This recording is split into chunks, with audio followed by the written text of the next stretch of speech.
Hi, I'm Yvonne from Pree Design's Papercraft, an independent Stampin' Up! Demonstrator in Western Australia. I've decided I'm going to try something new. I do hold in-person classes because they are all about reducing loneliness, getting together, gathering, having a cuppa and being creative. But I'm mindful of the fact that not everybody can attend an in-person class, so I'm going to try something, as I said, new for me. I'm not comfortable in front of the camera. This is very uncomfortable speaking here, but I would like to share my creativity with others. So I'm going to do one bundle 4 ways to give you some inspiration of what you can do with one of Stampin' Up's bundles. I will usually put in designer series paper, but not all the cards will have the designer series paper.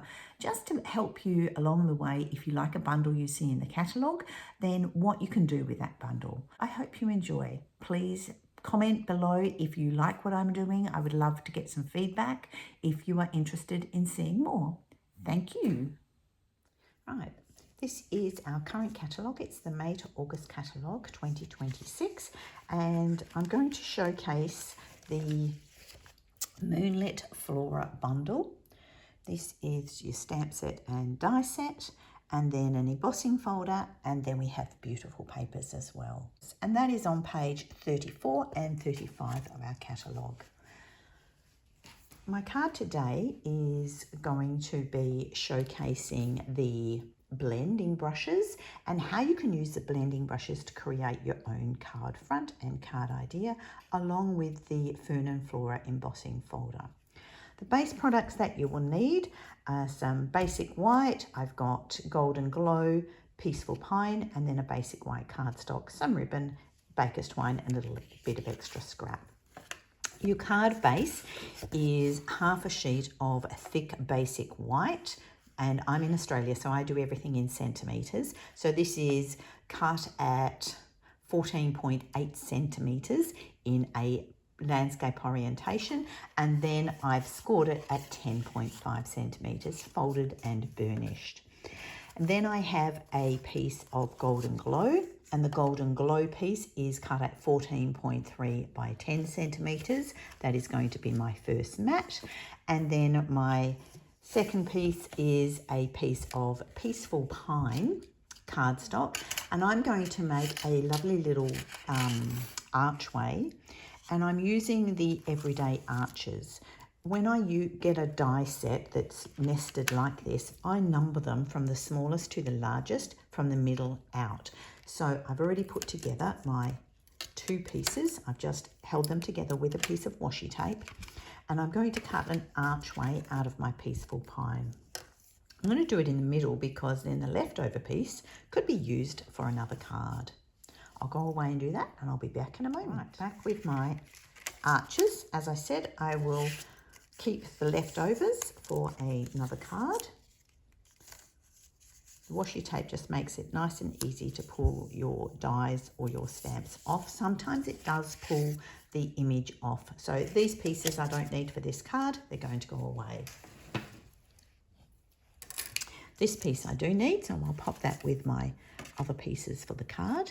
And then I've got a piece of basic white, not thick basic white, and that is 13.8 by 9.5 centimetres. And this is going to be my base mat, which is what I'm going to do here, and then I'll emboss afterwards. So I need to make myself a mask. So I've got a large post-it note pad, and I've just taken one sheet off. Now this is just because this is sticky down one side, and I've cut an arch out, and that was using, I believe, arch, that one there, which is number 5. So I've already cut that out. I don't need the center part of the archway. I just need the main part. So I'm going to pop that down.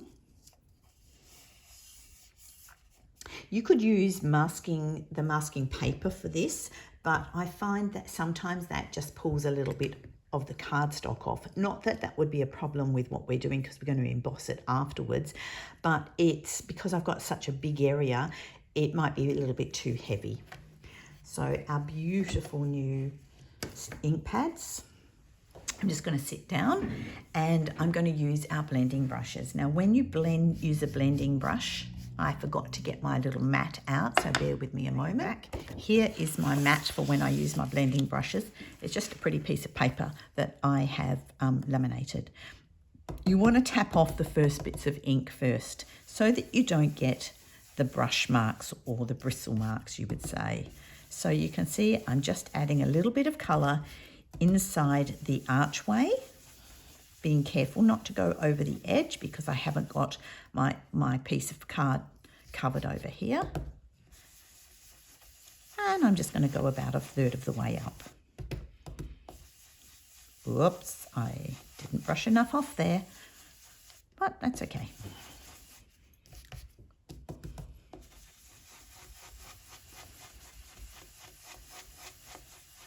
So this colour is the crisp cantaloupe.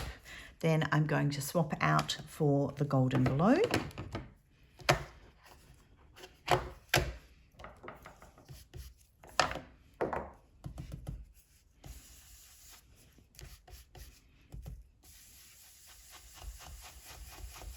Blending the colours in a little bit together also.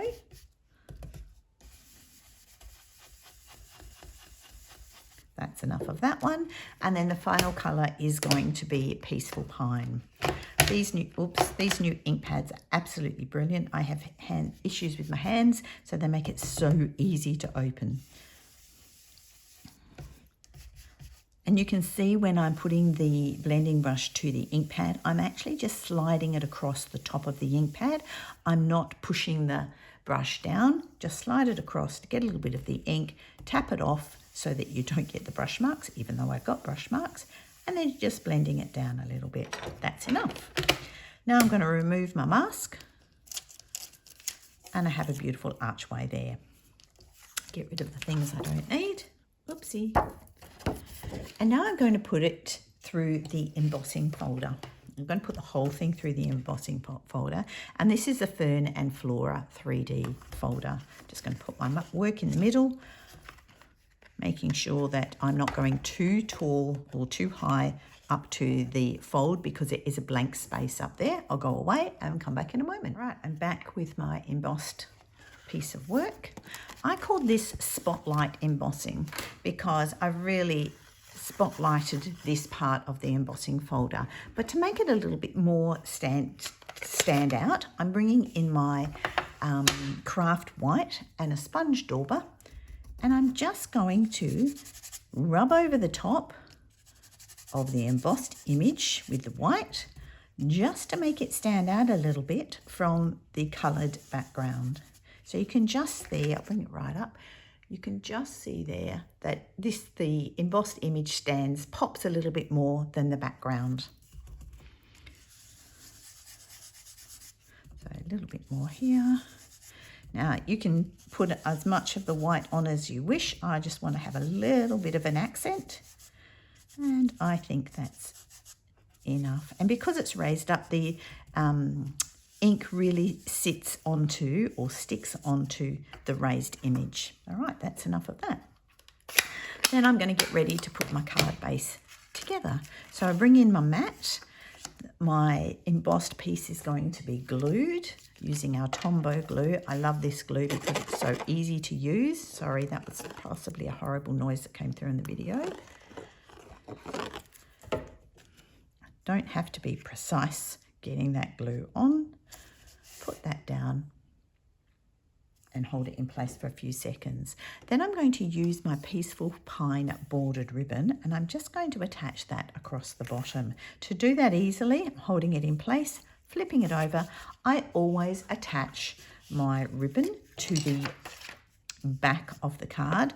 I very rarely ever put tape or adhesive on top of the ribbon on the front of the card, because then if you need to move it, if you need to play around, you can't easily move it like I just did then. I just pulled it off and I haven't damaged the front of my card. If the ribbon was stuck to the front of the card, that could easily get damaged. Oops, that's sticking to me. Now I'm going to put my frame over because I want my frame over the top of my green ribbon. I'm just going to put a few little dots of Tombow. I'm just bringing in my silicone mat because that will make it easy for me to work on. And then the archway, even if I get a little bit of glue over the edge, it won't stick to my paper underneath. There's a little trick when you're putting glue on. You can see I'm just doing lots of little dots. If I put that straight on my work, the extra glue can smoosh out the edges. If I tip that over, just tap it down on my silicone mat, it's going to take off the excess glue and my work is still going to stick nicely onto my card front.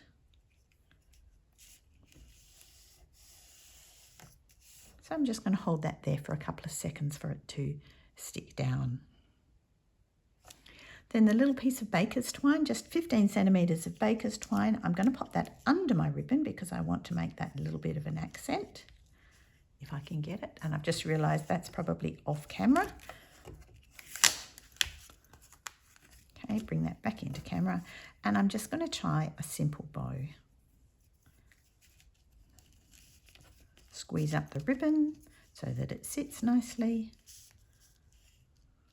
and a very simple bow. And then I can play with the bow, make it as small by pulling in the little strings as I wish. That is not sticking down, so let me just hold that down for a little bit more. I'm going to flip my card front over, and I like to get the dimensionals off with a pokey tool. As I mentioned, I have a few issues with my hands, so my fingers don't like to do much hard work. So I find the pokey tool, paper piecing tool, makes it really easy to get those papers off. And now that's ready to go onto my card front. I've just got a nice little white border around. I'm just going to hover that on until I'm happy that I've got the same border all the way around the card. That's it. And then push it down so that those dimensionals stick hard and fast. The next thing I need to do is make a little banner. And I've just got a little skinny piece of leftover white, and that is 6 centimetres by 2 centimetres. And I'm just going to pull in the stamps and the Peaceful Pine ink and stamp the banner. This is our Fern and Flora stamp set, and I'm just going to put this little greeting on. You make the world a better place. It'd be perfect for a birthday greeting or just sending to a friend. Ink up. Now, our new ink pads. They are felt ink pads, not sponge ink pads. So you don't have to press hard. Gentle taps or fairy taps is the best way to ink up. Because this is a photopolymer stamp, I can see through that, so I can see that I've got it nice and straight. And then lid on so I don't get the ink on my work. Then I'm just going to banner snip this end. Snip about halfway. You could measure if you wish. And then corner to corner, corner to centre point, and then that is my banner, and that's going to go on with a couple of the mini dimensionals.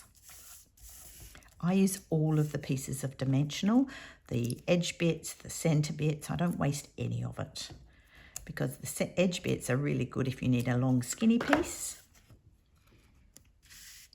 That is going to sit, I want it to sit right out to the very edge of the card. Just got to lift it up to make sure I'm getting that straight. Yep, that's nice and straight. That's it. And then I need to add on some of these beautiful butterflies. These are our 20, 26, 28 in colour butterflies. And I'm just going to add one of these lovely green ones. Again, the Peaceful Pine colour. Just adding that on the white on the archway so that you can easily see it. So that's our card. Then the final thing I'm going to do is stamp and insert an envelope. All right, so I'm going to use the beautiful big fern piece. I'm going to ink up in my Peaceful Pine, and my insert to go inside the card, I always cut 1/2 centimetre smaller than the main card piece. So that is 14.3 by 10 centimetres. Inking once, but stamping 3 times. Then I get a nice generation stamping look. And then I'm going to do exactly the same for the envelope. Ink once, Stamp 3 times just to get that little bit of interest. And I like to stamp the back of my envelope as well. Then whoever's getting this happy mail, if they're getting it in the mail versus hand delivered, they'll know that it's not a bill when they get it in the mailbox. Then finish off, again, I'm popping the lid on there. I just put a little bit double-sided tape or Stampin' seal. I like to use the Seal Plus because I find it much easier to roll off.